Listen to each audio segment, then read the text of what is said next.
আমি যাচ্ছি আজকে নামাজ পড়ার জন্য। এই যে দেখেন এখানে এতগুলা গাড়ি। এটা হচ্ছে আমাদের হোস্টেল। এটা আর এখানে এতগুলা গাড়ি রাখার কারণ কি জানেন? এটা এটা হোস্টেল প্লাস অফিসও আছে এখানে। তো যার যার একটা করে গাড়ি। আর মালয়েশিয়াতে আপনি এরা কোনো সময় বাড়ি কিনবো না, কিন্তু গাড়ি কিনবো। এই জিনিসটা ভালো লাগছে। আপনার প্রত্যেকটা ফ্যামিলির একটা করে গাড়ি আছে, বুঝছেন? আর এরা মাঝে মাঝে কি করে, এই গাড়িগুলা দিয়ে পার্ট টাইম জব করে, বুঝছেন?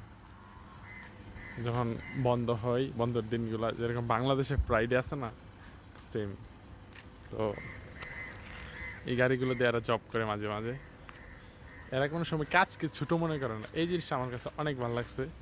বাংলাদেশের মানুষ তো একটা গাড়ি হইলে নিজে কি যা মনে করে, ওইটা আমার কাছে অনেক খারাপ লাগে।